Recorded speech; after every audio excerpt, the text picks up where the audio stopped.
Okay, motivation. Here's an outline of the things we'll be talking about. Self-actualization, deficiency needs, intrinsic versus extrinsic motivation, locus of control, and being or growth needs. So we go motivation, then we have four general approaches. Humanistic, behavioral, cognitive, and then social learning. Now we'll mainly be talking about humanistic approaches to motivation. We've already talked about behavioral approaches. We'll talk a little bit about cognitive and maybe a little bit about social learning approaches. Now Maslow represents the humanistic approach. He was the one who developed his writings about humanistic. It's also called the third force psychology. The first force being Freudian thought, the second being behavioral, and then the third being humanistic. He says that in order to motivate students, you have to encourage their inner resources. Now, Maslow believes that humans are basically positive in nature, basically growth-seeking. And the humanistic approach started as a reaction to behaviorism. People thought that behaviorism didn't really capture all of what human beings were. So the humanistic approach then emphasized personal choice and freedom. It talked about needs, both being and growth needs. It talked about self-actualization, in other words, being all you can be, and then it talked about self-determination. So Maslow started out studying people that he thought were self-actualized. And first he studied famous people, and then later he studied average people.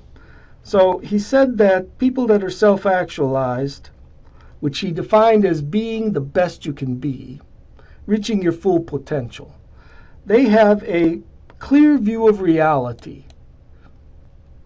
He said that they accept themselves and the world as they are, that they're spontaneous in both thought and action, they're problem-centered rather than self-centered, and then lastly he says that they are autonomous and independent.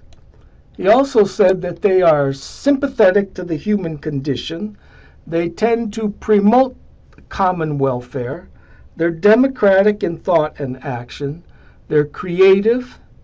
Under relationships, he said they had a few intense relationships rather than many superficial relationships. And he also said that they had peak experiences, what he described as intense joy or other kinds of intense feelings. Maslow came up with a hierarchy of needs. He says at the bottom of the needs are physiological needs. And then once those are satisfied, we move to safety needs. And then again, when safety needs are satisfied, then we move to belongingness and love needs. And then to esteem needs, cognitive needs, aesthetic needs, and then finally we move up to the top of the pyramid, which is self-actualization. And as the Army used to say, being all you can be. Now Maslow says there are two different kinds of needs. He says there are deficiency needs. Deficiency needs, the motivation decreases as met, increases when not met. He also says there are being or growth needs, and he says that the motivation for these you never get enough. The motivation increases as you meet the need. So you never get enough. And so here are the physiological needs, the safety needs, the belongingness, esteem needs. These are deficiency needs. And then the being or growth needs are this need for knowing and understanding, aesthetic needs, and then finally self-actualization needs. He says that they are fundamentally different kinds of needs. So for self-actualization, under needs then we have self-actualization. The motivation to meet the needs, the being needs, is endless. The motivation for the lower needs, is increased when they're not met, decreases when they're met. So for Maslow, we have to meet the lower needs. Once those are satisfied, then we're able to go on and meet the higher needs. So deficiency needs are things that you need to have in order to, well, at the lowest level, that you must have in order to live. Maslow says you cannot meet the higher needs unless the lower needs are met. Deficiency needs grow stronger when unmet, weaker when met. Not meeting the deficiency needs pulls us away from self-actualization. We meet the deficiency needs, then we reduce tension. Meeting deficiency needs can create dependency. That is, we might have to depend on Berkshires for our food, and then we have problem solving as techniques to meet those deficiency needs. Deficiency needs then are physiological needs. These are the kinds of needs that we must have in order to maintain life. What are the physiological needs? Food, water, shelter. Shelter from the elements. We can't be too hot or too cold. Safety needs then are those needs that we want to feel free from threat, both psychological and physiological. Free from any kind of threat. Belongingness and love needs, we want to be a part of something. And then esteem needs, we want to feel like we're doing a good job. The being or growth needs then are never met. They grow and expand with experience, and then the motivation to meet these needs is endless. Being needs then are the need to know and understand. Aesthetic needs. Know and understanding then is learning. Aesthetic needs is beauty, truth, art. And then self-actual needs are at the top then, where we want to be all we can be. Deficiency needs then involve survival, safety, belonging, and self-esteem. Before the being needs can be met, these deficiency needs have to be fulfilled. Being needs, on the other hand, then involve intellectual achievement, aesthetic appreciation, and self-actualization. We want to learn and learn more. We want to have more fine music, art, truth, beauty, and then finally self-actualization, which is being all you can be, being your best. Once we acquire the desire for these needs, the fulfillment increases. That is, in other words, we never can get enough of the being needs. We never can get enough knowledge or aesthetic appreciation. For Maslow's hierarchy, then we have deficiency needs. These things are necessary for survival at the lowest end. They're prerequisite for being needs, and so we have survival, safety, belonging, and self-esteem. Then on the other hand, we have the being needs. These are endlessly renewed. They make up the whole person. We have intellectual achievement, the need for aesthetic, and then finally the self-actualization. Maslow talked about good choosers and bad choosers. And he says some people in their lives are not choosing well. They're not choosing the best. And the reason he says that is because they are operating under deficiency needs. They haven't had their needs met, so they're not making wise choices because those needs have not been met. On the other hand, he says there are good choosers. These choosers are operating under being needs. They are making good choices in their lives. So here's the Maslow's hierarchy. We have physiological needs, safety needs, belonging and love needs, esteem needs, cognitive needs, aesthetic needs, and then finally self-actualization at the top of the pyramid.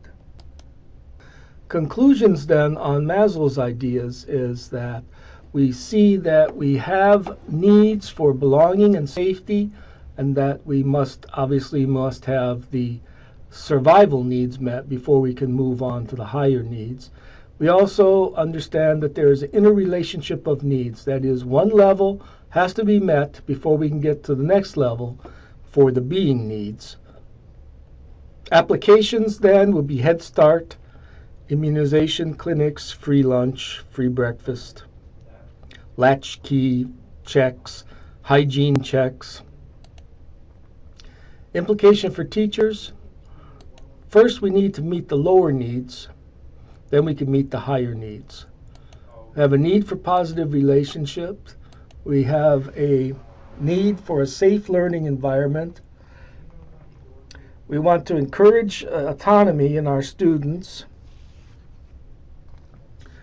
But the criticism of Maslow's ideas is that the behavior may not match the theory. That is, actual behavior may not match the theory's predictions. Some people who seem to have all of their basic needs met are still operating as if they didn't. And so Maslow would say that they still believe that those needs, while maybe met, could be taken away very quickly. So you have people that grew up in the Depression acting like they're poor when in fact they have plenty of cash, but they are still operating as if they were poor. Okay, so let's have a little practical application. Choose a problem that you might think students in your class would have. So first have a grade that you're thinking about, and then see how those needs have been met. And you can explain the problem in terms of Maslow's ideas. Maybe the needs appear to be met, but they really haven't met. So a new student comes to your school, so you might pair them with an established student and take them through all the different places of the school where they can get their needs met, and then maybe have a buddy system where they would help them get along through the day in the new school. So motivation, we have 4 general approaches. We have the humanistic approach, we have behavioral approaches, we have cognitive approaches, and then we have social learning approaches. To continue with the humanistic approach, we have Carl Rogers. Carl Rogers started out as a psychotherapist, and later he came up with the idea of client-centered therapy, which made its way into education as learner-centered education. So Maslow says that teachers should have no facade, no false front, that they should be able to express their feelings, that they should accept the students. He calls that unconditional positive regard. Unconditional positive regard. They accept the students as they are. He says that the teachers should have empathy for the students, not sympathy, but empathy. That is, they can stand in the student's shoes and experience what the student has experienced. He also talks about a belief in students. Okay, so this comes in the positive theory of human nature. You have this belief in students, that they know what they're all about and that they're capable of the best possible. Thomas Gordon was another member of the humanistic team, so to speak, and he proposed a no-lose method of problem solving, which he put down in his book, Teacher Effectiveness Training. Teacher effectiveness training, then, is a problem-solving way. It's problem-solving, it's also interpersonal communication. He puts forth a number of ideas to help teachers get along with their students, get along in the classroom. First thing he talks about is effective communication. And he says there are roadblocks to effective communication, and he came up with 12 of them. So if you think about the way teachers traditionally act in classrooms, you'll see that they do many of these roadblocks, that they use many of these roadblocks in their interactions with students. So he says the first thing you need to do then is develop a feeling vocabulary, and he spends a while with the teachers generating feeling words. So he says that Americans usually don't have a feeling vocabulary, and so we need to develop a feeling vocabulary. And that's really the first part. And the feelings then are used for effective communication. He says one of the first things that you do in teacher effectiveness training is decide who owns the problem. Now there's three possibilities. The teacher could own the problem, there's no problem, or the student could own the problem. So it's very important to determine who owns the problem, because then that dictates your next step. So he says in the beginning, teachers have a lot of problems with students' behavior, as indicated here with this rectangle. A lot of the things that students do are problematic for the teacher. And he says there's very little, no problem area, and less and little the student owns the problem. And he says by this process here that the teachers become more accepting of students' behavior, so that this line here increases so that there's a balance between teacher-owned, no problem, and student-owned. So he says that teachers, as a process of using teacher effectiveness training, become more accepting of students' behavior. And actually what he would do is say, does the student's behavior prevent the teacher from teaching? And if the answer to that question is yes, then he would say you have a problem, that the teacher owns the problem. Otherwise, there's no problem, or it's the student's problem. So who owns the problem?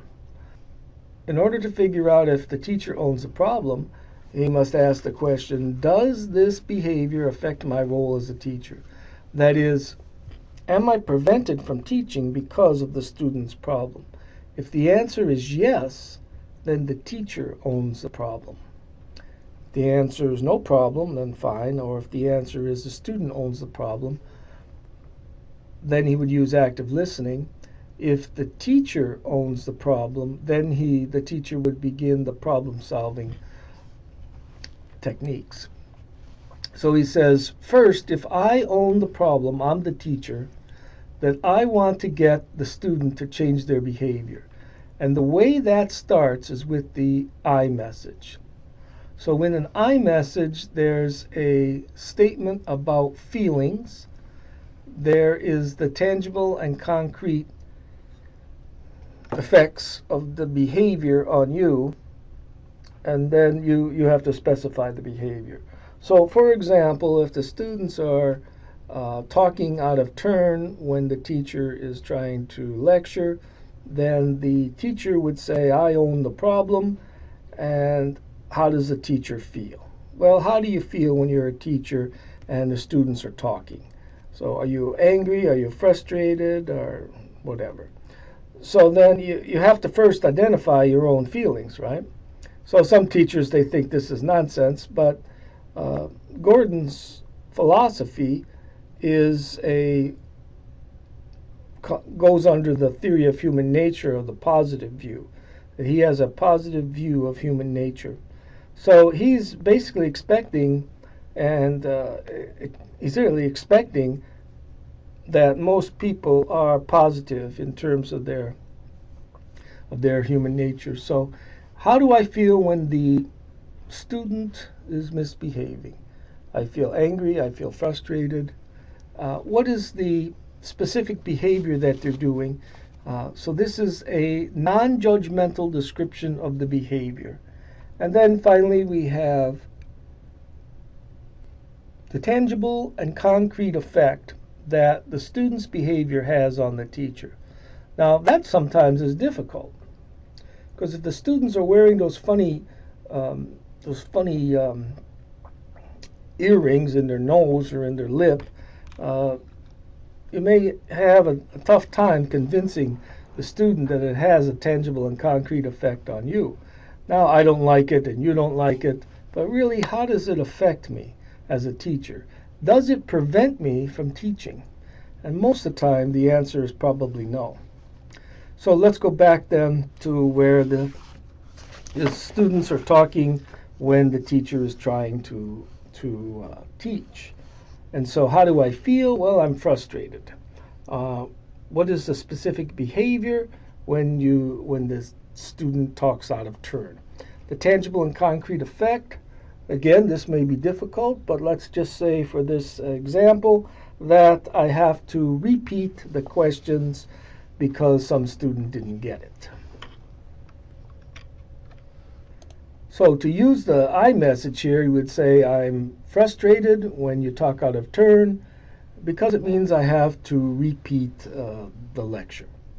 Now, think about that in contrast with the way teachers usually talk. So what do they usually say?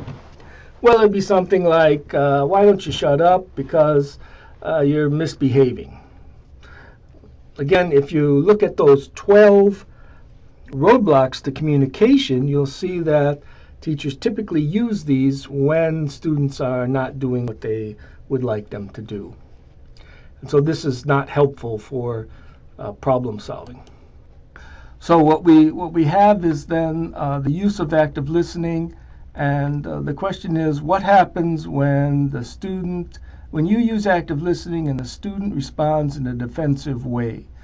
So the student cannot listen to the I message because their emotional temperature is too high. Generally, if you send an I message, which is a non-judgmental description of the behavior, and tangible and concrete effect that it has on you, generally they would respond in an appropriate way. But if they don't, then you would use active listening. If they respond to your iMessage in a defensive way, then you would use active listening. Active listening is where you reflect the feelings that you think the person is experiencing. And you don't have to worry if you don't get it right, because they'll tell you. So then in review, then we see to use Gordon's ideas with students, we first want to define the problem. Then we would generate all the possible solutions without deleting any. Then we would evaluate each possible solution. Here's where the teacher would demonstrate some flexibility. It's a give and take here. We evaluate each solution to see if it meets our needs. And then once we get rid of all the solutions, we should have one that was left that meets both persons' needs. Then we implement that solution and see how it goes. If it doesn't work, then we need to go back to the beginning where we send the I message. If it works, fine. So we evaluate the solution. So that in review then, problem ownership, we have to first figure out whose problem it is.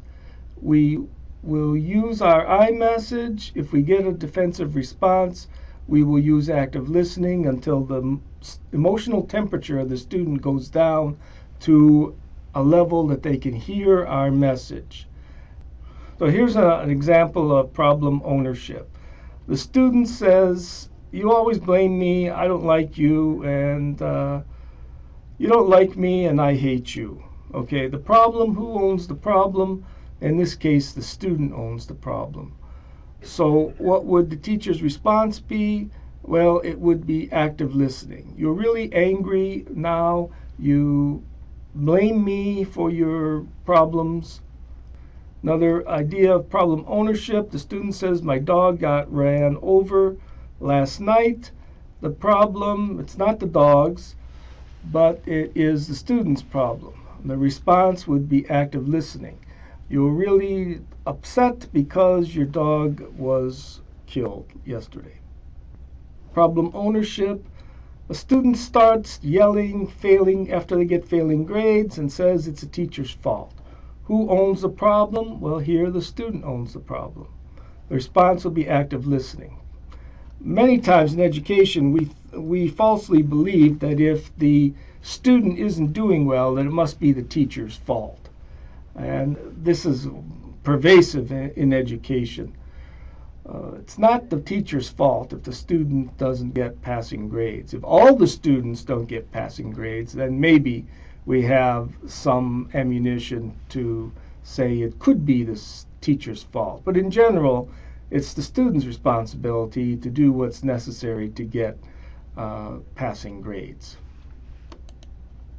The librarian discovers several pages are missing from the book. Who owns the problem? Well, it's the librarian. What is the response? In this case, the librarian will send an I message. I am the feeling, I'm discouraged, I'm upset, I'm angry, I'm frustrated when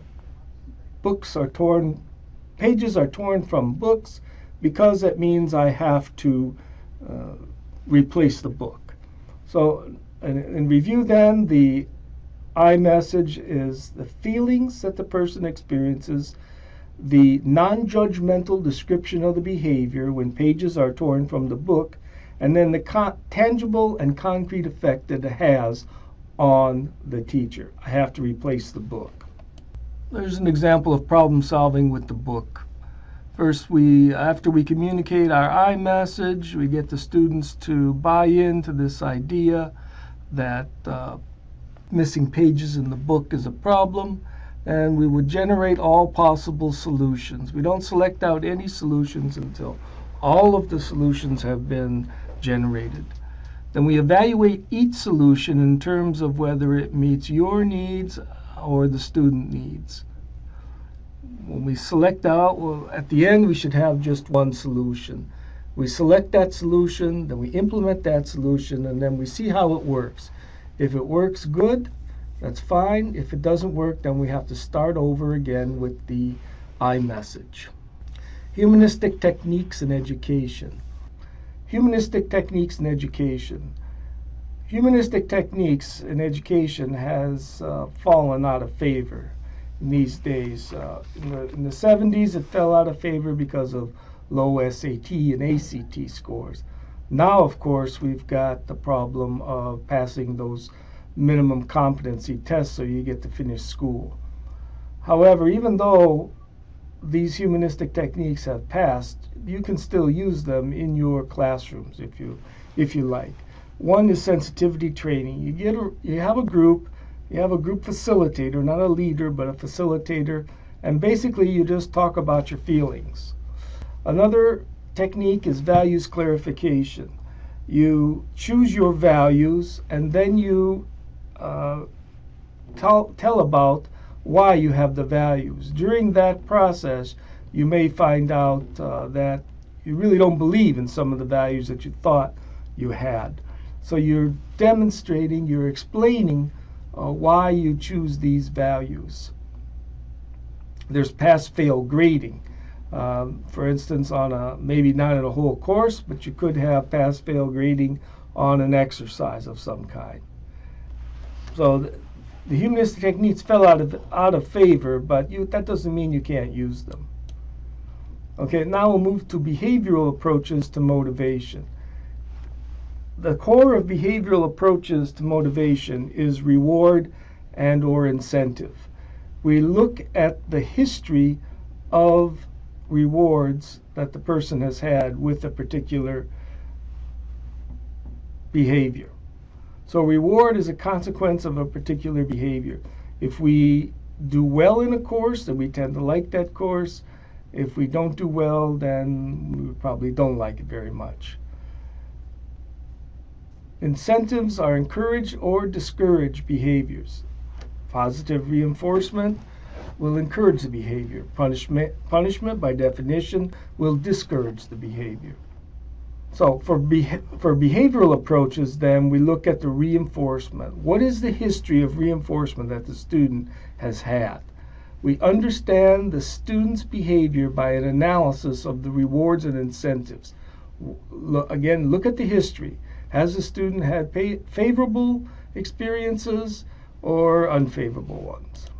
So an example is, I would ask, how many of you are just dying to take another algebra course? And most probably not many hands will go up. The reason is because you haven't had good experiences with taking algebra. So why don't you want to take another algebra course? Many times students don't do well in algebra. It's a kind of punishment. They get a C or a D. The algebra problems are difficult. They don't come easy. It takes a lot of work. So we look at that history. If we find a favorable history, then we would probably say the student wants to take another algebra course. If it's unfavorable, then they probably don't. Again, so what is the history? Was it easy or hard? Was it fun? Did you get high grades or low grades? Or there might be other factors that play into why I want to take an algebra course or do not want to take one. Limitations of the behavioral view. Many people have criticized the behavioral view of learning because they say you're bribing the student. So some students are extrinsically motivated. That means they expect something from the environment. Others are intrinsically motivated. They don't expect anything tangible. They study for the love of learning. Which is better? Well, most of you will say intrinsic motivation is better. Why? Because you don't have to do much to motivate the student. They come to school, they're ready, willing, and able to learn. So if you pick a student in the past that you've known, you should be able to tell if they are intrinsically motivated or extrinsically motivated. So why don't you think about that for a little while, and then you might communicate that to the other persons in your class. Social learning approaches to motivation. Basically, the social learning approach is that there's observation and imitation.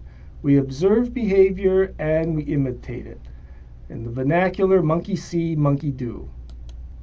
There are four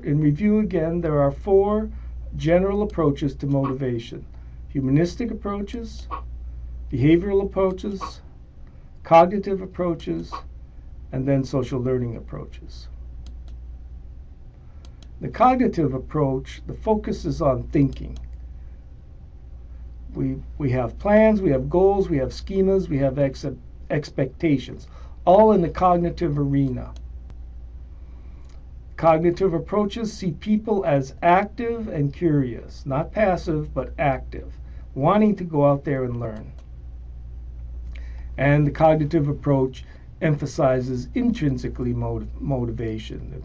By definition, it believes that people are wanting to learn for intrinsic reasons, not extrinsic.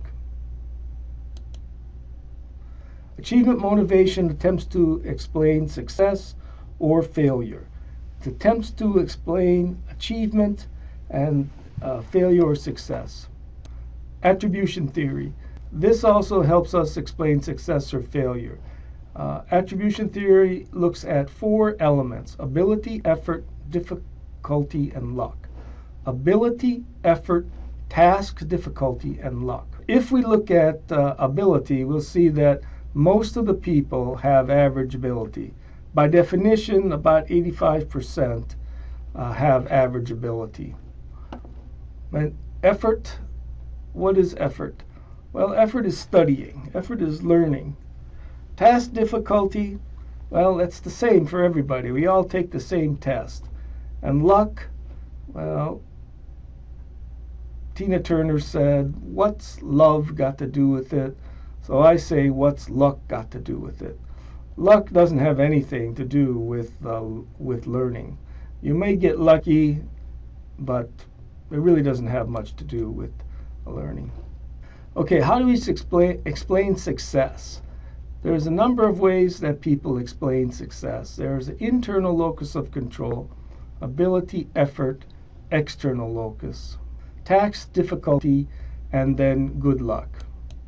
So how do some people explain failure? If they have an internal locus of control, they believe that failure is from a lack of ability or a lack of effort. So when they fail, they see it as something that's within them.